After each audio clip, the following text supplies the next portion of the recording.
Hello, everyone. Welcome to Anderson Ranch and our summer faculty lecture series. I'm Liz Farrell. I'm the artistic director of painting, drawing, and printmaking. And I'm really thrilled that we're going to be hearing from the Haas brothers tonight. Before we begin, please take a moment to silence your cell phones. I'd also like to remind everyone to attend our ranch-wide orientation right here in Shermer tomorrow morning at 8:45 a.m., and then we'll head off to our workshops after that. And I want to start by recognizing that the Anderson Ranch campus resides on the historic tribal lands of the Ute people, who called this area home for over 800 years. In honor of this legacy, we focus on building an inclusive community here, maintaining this as a place for inspiration and creativity in the center of the Rocky Mountains. Tonight's program will consist of the faculty lecture followed by a Q&A. So it's a pleasure to introduce Simon and Nikki Haas. Nikki explores aesthetic and formal themes related to nature, science fiction, sexuality, psychedelia, and color theory in prolific materials. He'll be co-teaching a master printmaking workshop this week.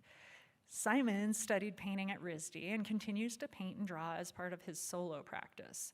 He'll be co-teaching a drawing workshop this week with me.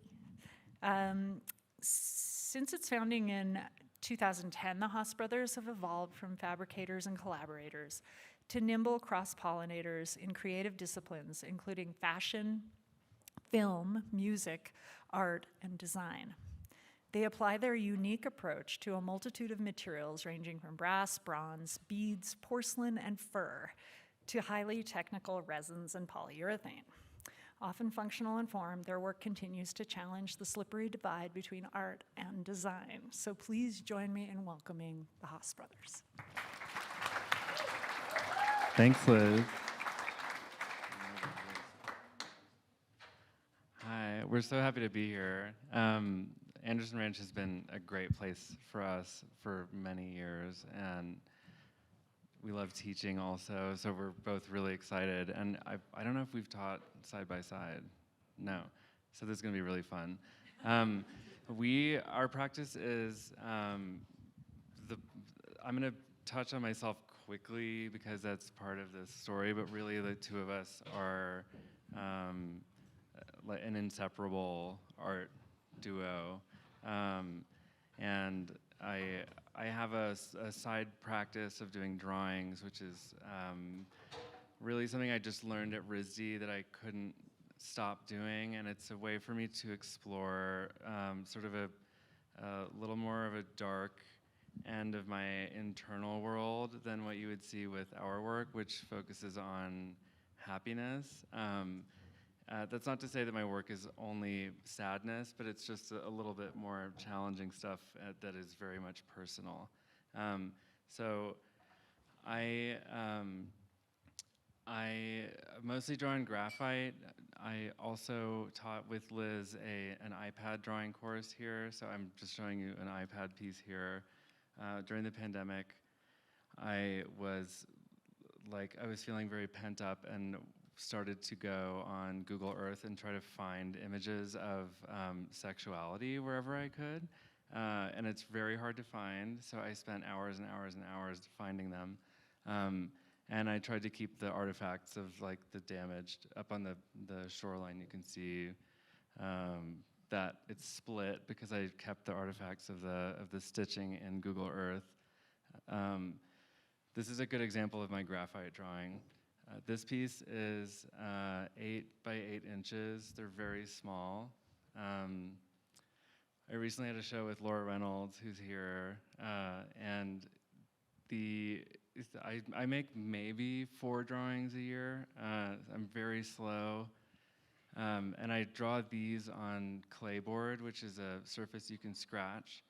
I'm obsessed with, I'm very meticulous. I'm obsessed with laying down a mark and then removing marks, and it's many, many, many layers of that. I do it over and over, and clayboard allows that. I'm able to use a fiberglass brush to get rid of some pencil marks in a way that erasers can't do. So I found drawing as an immediate way of me being able to express myself as a painter, because we don't do that so much. I mean, we do now. And I had to bring a painterly approach back into it, and that's where the fiberglass brushes come in. Here's another one of those. This is you can tell it's kind of a dark scene. If you don't know what that is, that's okay. This might give you a hint at what it is. So I started doing these because I was asked to make a mural at the Tom of Finland House in Los Angeles, and actually Nikki and I did it together, but it was a series of glory holes, and it's something that really stuck with me. It's about a psychological barrier that got stuck in my psyche growing up in Texas, like pre-internet as a gay guy, and it's something I'm really fascinated with. Here's another one of those. These are all similar size. On this one, you can see how much scratching is going into this. I'm glad it's a large size here. These are this big. So I'm really like getting in there. It's almost like people who sculpt pieces of rice. I'm a little crazy with that. Another one of those. And then this is a slightly funnier one. This is Ben Affleck smoking at the beginning of the pandemic with his mask on his nose. I just thought it was funny. And then this one I did here at Anderson while we were teaching our last class. Brian Shore, is he in here? Yeah. Showed me how to do a lithograph plate. So this was my first lithograph ever. And it's challenging. You can't erase. I like erasing. So it was difficult, but that was a result of that. And then now we can talk about both of us. We figured that we would start by, I guess our job coming here is less to, well, I think my job here is not to really be teaching technique, because we have some of the best technicians in the world here. So I think that our job is to help inspire you and help you find your voice. So I thought a good way to start would be we talked about this and thought, let's tell you the story of the strawberry tree, which is to date, I think, the most meticulous and largest work that we've made. It's still up right now at the Nasher Sculpture Center in Dallas. And we're super proud of it. And it's been decades in the making. So I figured, let's talk about that piece and how we got there, right? We grew up in Austin, Texas. You want this? No, you can do it. I mean, we grew up really fast. Yeah, in Austin, Texas. Austin's a funky, funny place, so I'm just trying to get that across. This is us opening our first studio in LA, and this is the thing is like Austin, there's a funny stoner culture. There's like weird sculptures on buildings. The Keep Austin Weird thing, was very real in the 90s growing up there. And we joke that our aesthetic now is just 90s Austin stoner culture. So, and we were exposed to, like, most of the sculptures we were exposed to. Austin still has this culture. If anyone's been there, a lot of businesses have like a fiberglass sculpture instead of a sign. Like the Manja Pizza dinosaur was a big one of those. So it was like a very, objects were a really big wayfinding thing for us rather than a text sign. there were also lots of natural things like treaty oak.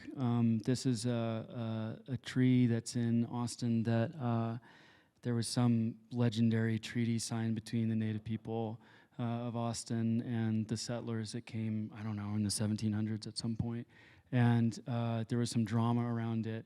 Someone tried to poison it in the 70s because it was sort of a symbol of Austin hippies, and there was some conservative guy that's like, screw the hippies, so they poisoned the tree. And when we were a kid, too, I think they were poisoning it. Yeah, and it happened a couple times, and you're sort of like, why would you poison? Anyways, this tree was sort of like a big part of our childhood. It was because it gave us, it was like, we had this immediate sense that the tree was in danger, and we're always thinking about it. And whenever we would drive by it, it was like kind of a personified tree. which is relevant for what we wound up making later. So here's another image of it next, where it had just grown. So you can see like that was sort of pre-poison, this is post-poison, and then it was healthy again, and this is, I think, pretty recent. Then, flash forward a lot, we've started our practice. We gave a speech in Cape Town, South Africa, and we met a group of women that were making these beaded objects, and they were making incredible work. And from our perspective, they could tap into a much larger market and also tap into a much larger audience. So we'd been offered a show at the Cooper Hewitt in New York, the Smithsonian Design Museum, and we'd been given the task of making a show that was transgressive. So this is 10 years ago, I guess, ish. Yeah. And so And we asked them. our transgression was to do the show not as us, but like as a group of people, because we put lots of sort of obscene things on things, and so we thought that they were asking us to make graphic work, and so that wouldn't be very transgressive if we were just doing what they asked us to do. Anyways, we met these women, and they were super, super inspiring, and they introduced us to beadwork. This is a work that's currently on view at Laura Reynolds in Austin now, and we were just making collaborative works with this group of women that were joyful, that were creating economy in an economic vacuum, that was inspiring a lot of people from an unexpected place. And it was a really joyful, super fun project. It's still going on now. And our work, if you're not familiar with it, started as furniture, and a lot of it was sort of this like bestial stuff. Chairs with literal animal feet or like claws on them, and usually genitalia also, and horns. And we, until we started doing this project, had shied away from ever putting faces on something, but Nikki's an incredible cartoonist also. And beads gave us, it was our first opportunity to make faces in a way that actually made sense for our work. And it was almost like making a 3D version of a cartoon, which was really amazing for us, and kind of it changed everything about how we operate. This was at an opening in Cape Town. This is the collection that we showed at the Cooper Hewitt. So to give scale, like the sort of pink and blue horned guy on the far left is a chair. So you can sit in that. The biggest mushroom is about 8 feet and some change tall. Pretty like big scale stuff. This collection is also kind of relevant because at the time we were showing in Design Miami, and there was an effort to get us kicked out for this collection. They tried to remove this project from the show right before it opened because it's not functional. And that Fair enough, it's not functional, by the way. It's obviously not. But that conversation has changed a lot, but I would argue that you can have function in many different ways. You can plan function into the way it's built. If you're going to do something like an economic function, or the design of it, the design of the beadwork is very specific. There's a lot that you can argue with that. I think that conversation is starting to go away, which is really nice. But this was a huge moment for us because we fought to keep it in the fair, and it stayed, and it was a really like special moment. So we got obsessed with beads, Simon in particular, and this piece is really important because this project was emotional, it was passionate, I think it was really formative for everybody involved. And Simon came up with this idea of making these parts that could be assembled into larger sculpture. And this is sort of where the function comes in, right? So you can design a chair that somebody can sit in, but you can also say, you know, I guess design is just what question are you trying to answer? What puzzle are you trying to solve? And there's a group of people we're working with. Some of them have other jobs, some of them have kids, some of them are sick. How can they work from anywhere with like a satchel bag and some beads and then end up making work that's like, say, worthy of the Smithsonian Design Museum in New York? And Simon came up with the idea of making tiles that we put on larger forms. So this is sort of the seed of going, okay, we can use groups of people for fabrication instead of just going to say, I mean, UAP or Walla Walla or one of these like really mega fabrication studios. We could go to smaller communities. We could have a more meaningful interaction and a higher impact. And that became the function inside of the work, to go, how do we make this work impactful, and how do we make it heartfelt rather than just sort of this conceptual high on a mountain sort of place, being like, let's get involved, let's make it a group activity. So Simon came up with this bead system. I mean, do you want to explain that? I can explain this part. With the concept of making parts that could be made anywhere with just a satchel bag full of beads.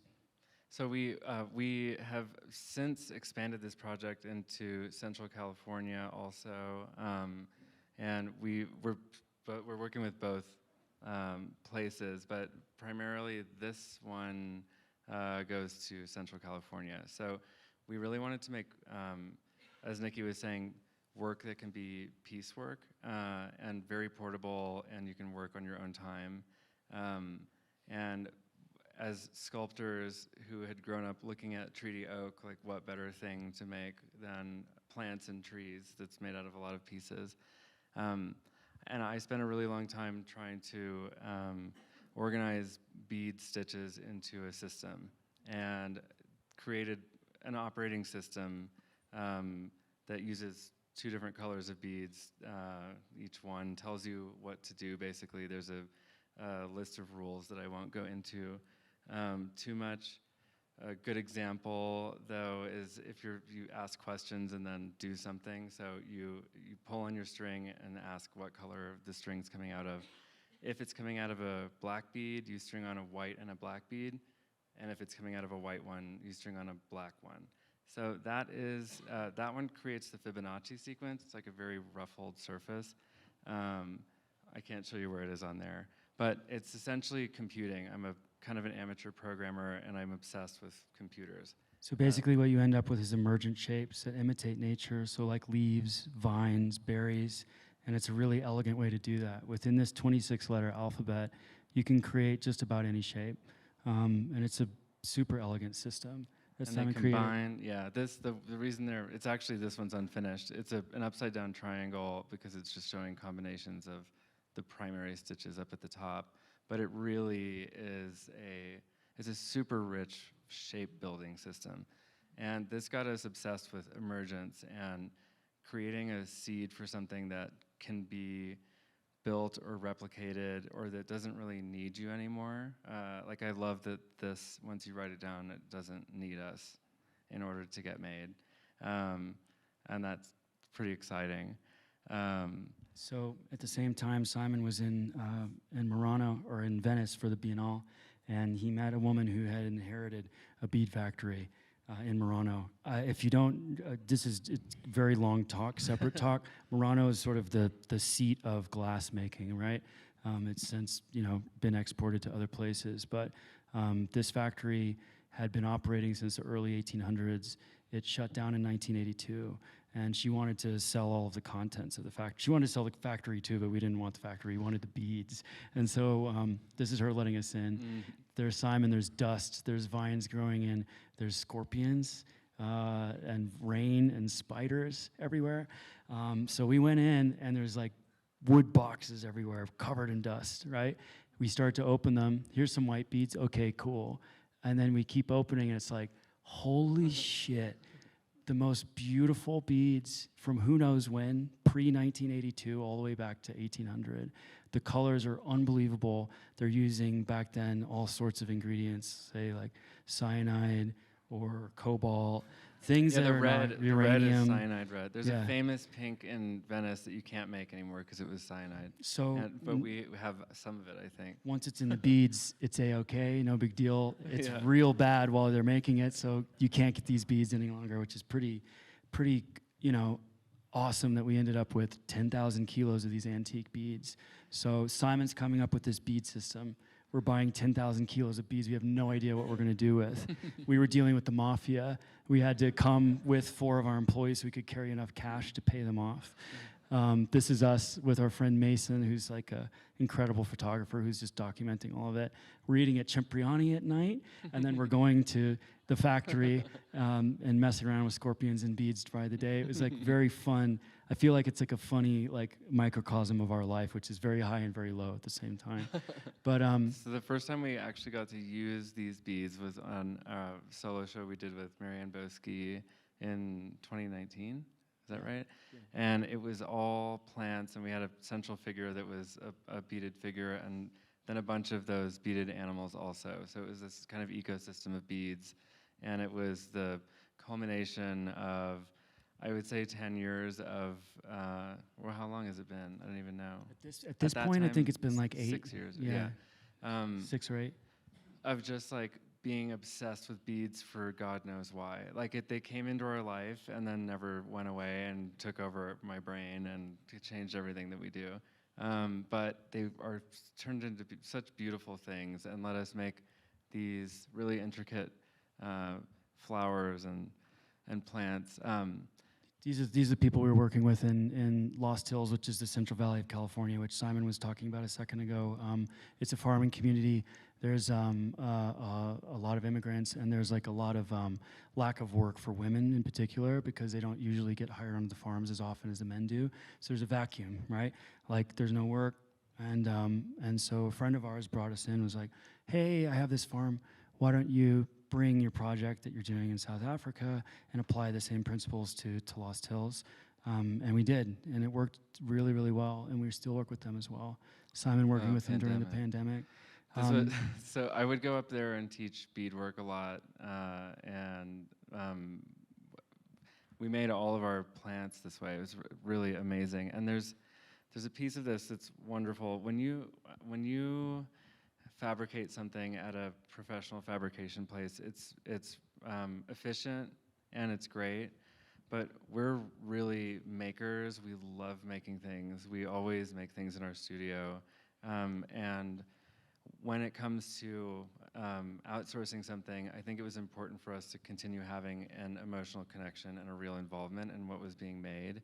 And there's so much more inspiration and joy that comes out of working with people rather than just sending a drawing away. I mean, you guys all get it. What's the point of making, really, I think, is to create a social reality and to have a group of people you can talk to about life and, you know. And this was great. I mean, the farthest I would travel was Lost Hills, California. So this was like a really, I would look forward to going out here and sitting down and doing beadwork. Here's another piece from the Boski show we did. We had also applied that, the same sort of bead system to basket weaving. So you can see the leaves up top are basket woven parachute cord that we dipped in beeswax, and we weave them onto copper wire so you can bend them. So make these cartoony trees. We're starting to experiment with trees, and I feel like you can start to flip through, because at this point we're making more and more trees. This is for the Children's National Hospital. It was a donation in Washington, D.C. And we're making more and more of them. Around this time, we get offered a show at the Nasher Sculpture Center, which is now up in Dallas, right? So this is almost 5 years ago, right? If it's 2019. And we come up with this idea of a strawberry tree. So that was the initial sketch before. This is Simon's initial rendering. We'd done some sculpting digitally.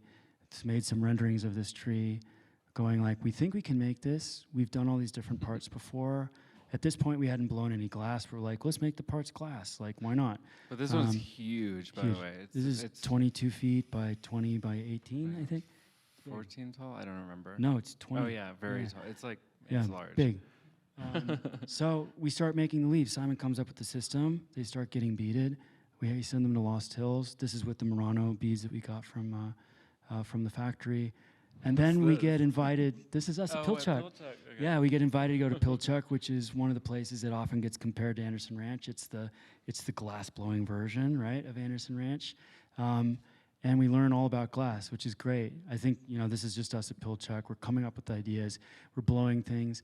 And then eventually we're like, oh, strawberry, cool. This was great. And we had this great team that helped us make the strawberry. I think there's more just images of them helping us make the strawberry in this beautiful forest outside of Seattle. It's unbelievable.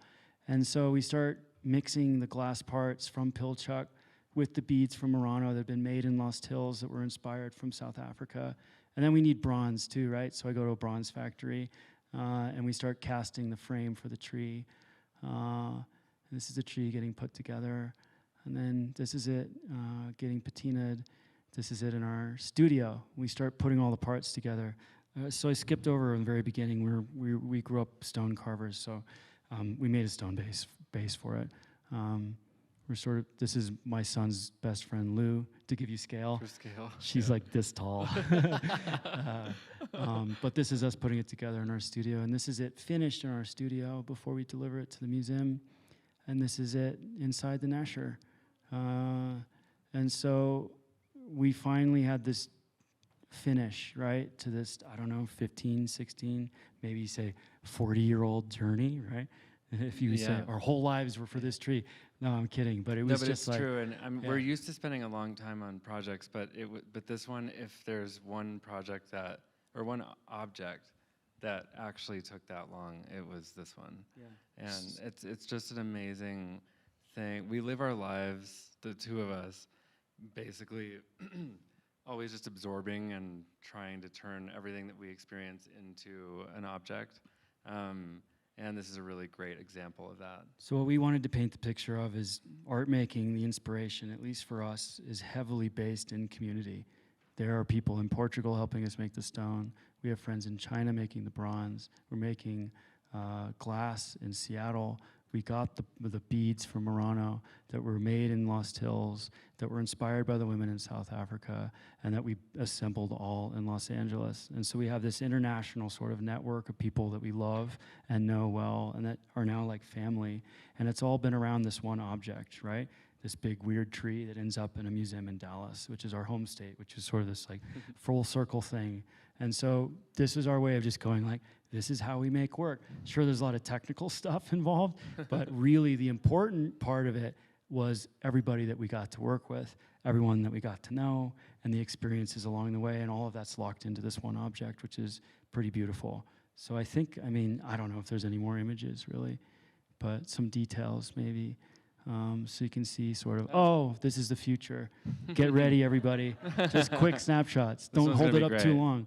Yeah, totally. No, don't show it. No, I'm just kidding. Yeah, here We're we go. about to have some of these. Yeah, all right. So I think that's it. that's Yeah, it. right. Yeah. So anyway, that's the strawberry tree, and that was our journey getting there, and we're excited to teach some of you guys. You know, any questions? We're gonna do Q&A. Yeah.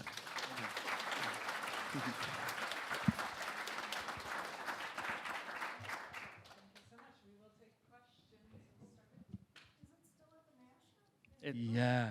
It is still at the Nasher. It's not permanent, no, but it comes down in August. So if you go to Dallas, I don't know.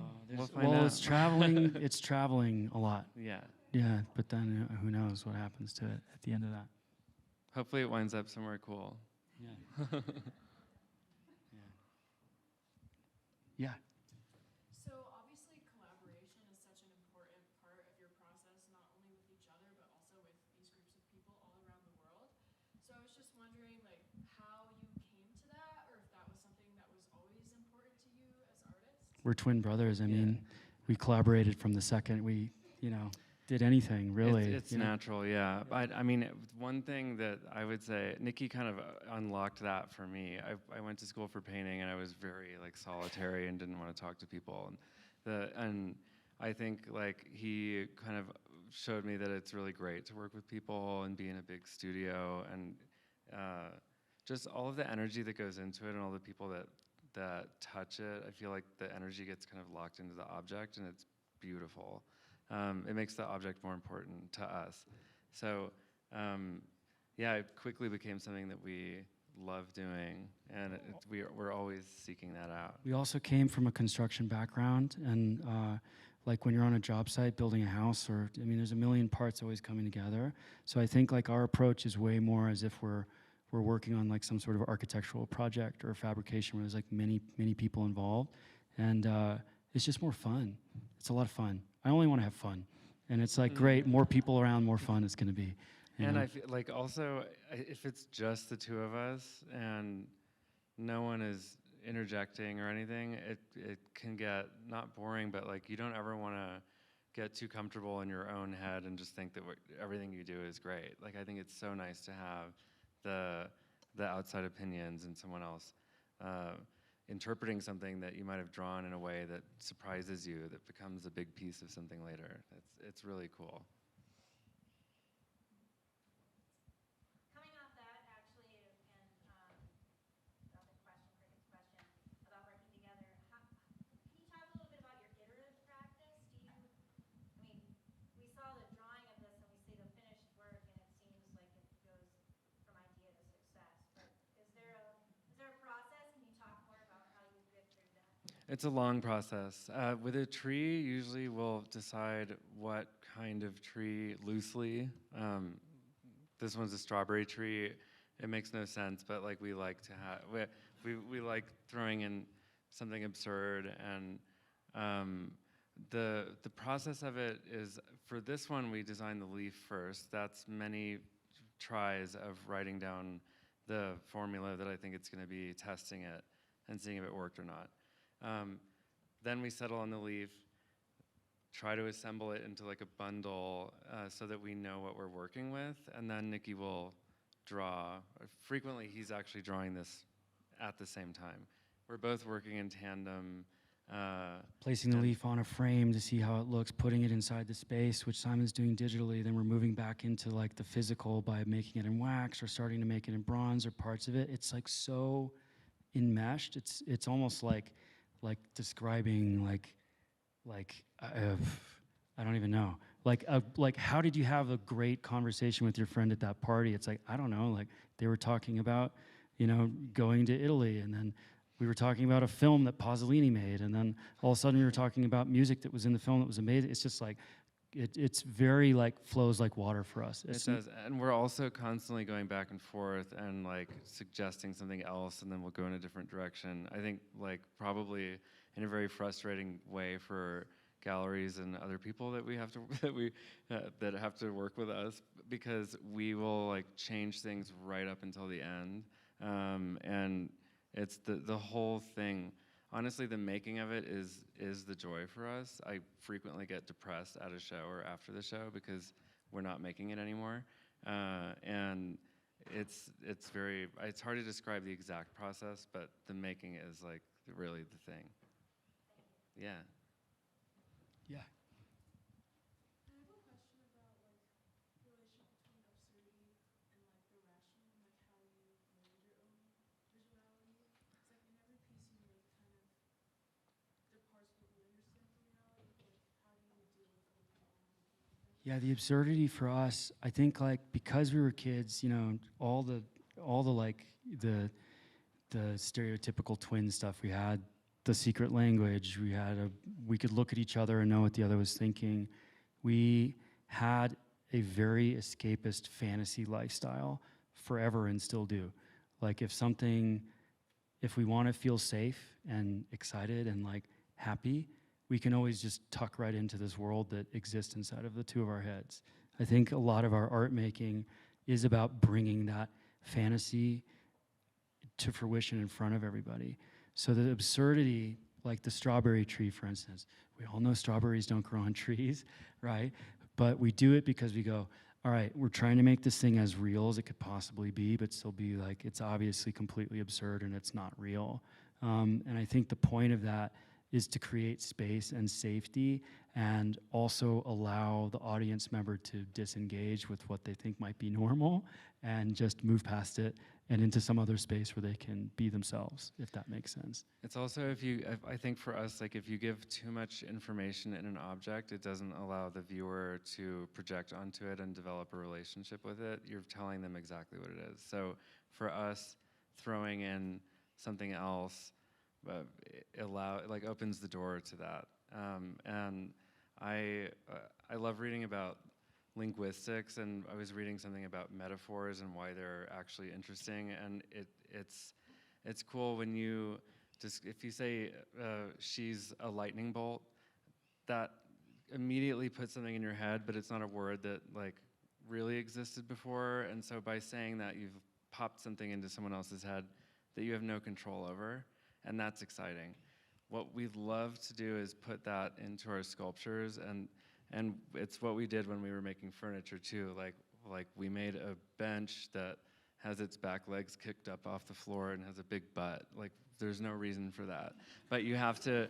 But it does make you like, can I sit on that? And like, is it a sculpture? I don't know. I mean, And absurdity allows the viewer to have their own experience. I Yeah. think that's really what it comes down to. And then they're making their own decisions about what the work is and why it's important to them. And they'll carry that a lot longer than if you're like, this is good and this is bad. You know, like our work is supposed to just look weird and nice and that you have some sort of relationship just because of that. You guys know now some of the depth of why this tree is so complicated, but also you can just look at it and that's enough, you know. Yeah. I love your colors. I'm wondering what type of color study you do, how you collaborate on that, and why you choose colors that aren't representational, or maybe a little bit, like light pink, but then blue leaves, and I just love it all. yeah, it's very about it's just intuitive and it's about a feeling for us. In the case of this tree, the show was called Moonlight, and it was about essentially that moonlight casts people in a different, you see things differently in moonlight.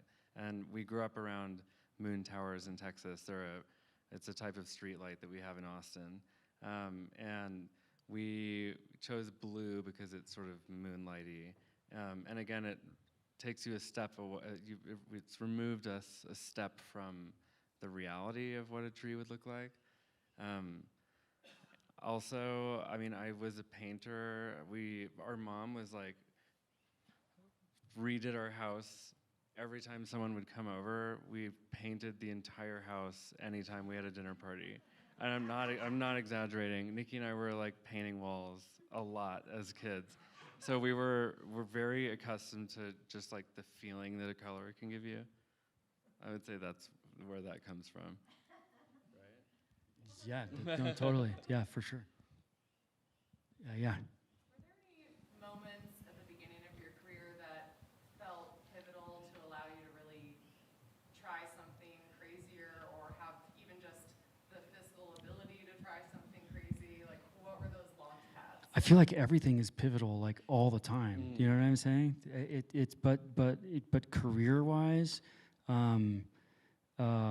well, I mean, God, there's like so many moments in the beginning. I guess like if I could condense them, it's just anytime someone like took a chance on us, basically, which has happened luckily a bunch of times. Anderson And Ranch took a chance on us. Laura Reynolds took a chance on us. Marianne Boski took a chance on us with Kelly. Like we have so many people that have always been behind what we're up to, and I think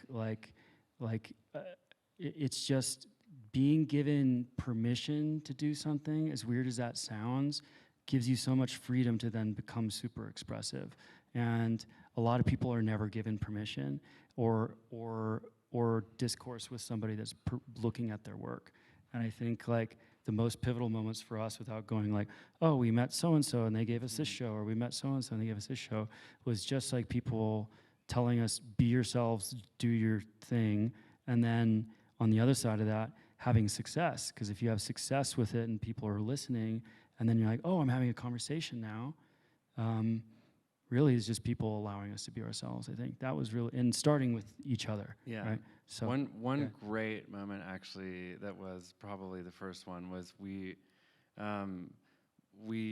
got to fabricate some stuff for an amazing architecture firm called Johnson Markley, and we were very lucky at that point to have that opportunity. But we were making cabinets and stuff, and we were asked by them to repair a Geoponte bed. But we had no money and couldn't transport it without just sticking it in the back of our truck. So or in his truck, we popped it into the truck, and it was kind of hanging out. And then we were driving on the 10 freeway in LA, which is a really busy freeway. And it starts going like this and then flies out onto the freeway and just completely shatters. there's a 16-wheeler that's like, like it's like a movie, like this.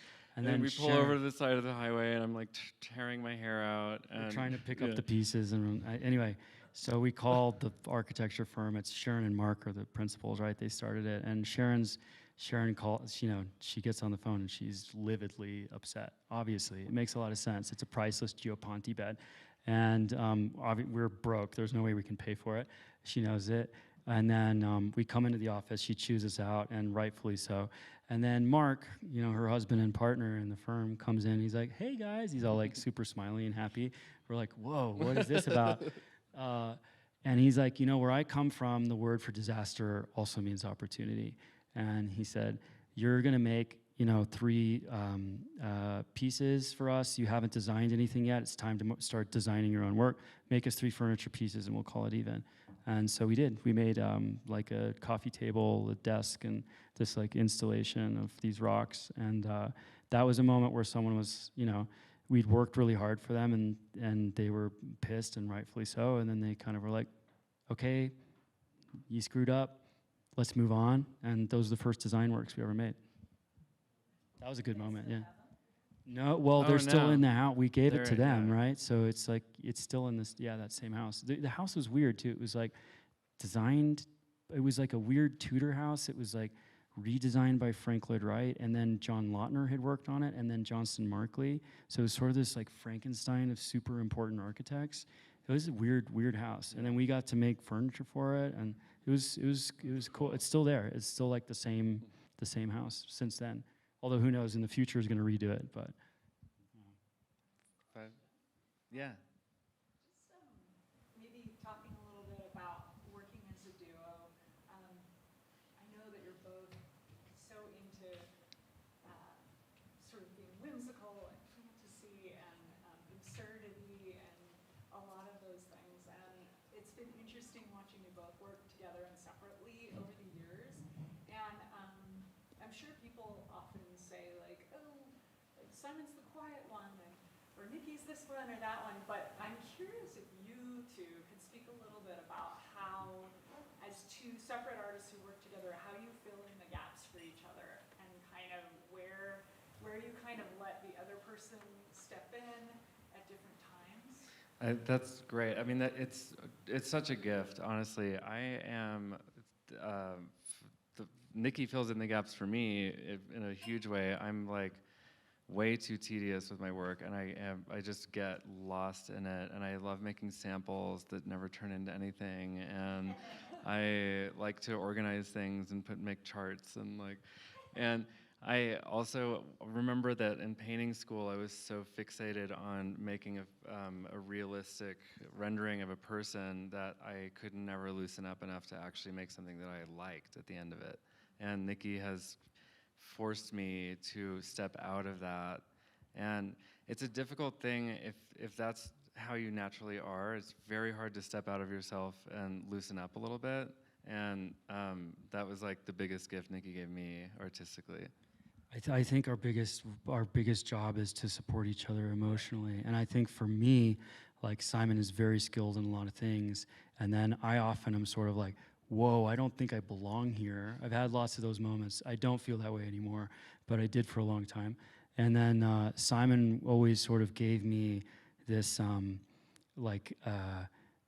confidence that I, initially felt undeserved, and now I'm very happy to have. But it was always like, no, you're good at this, and you can do this.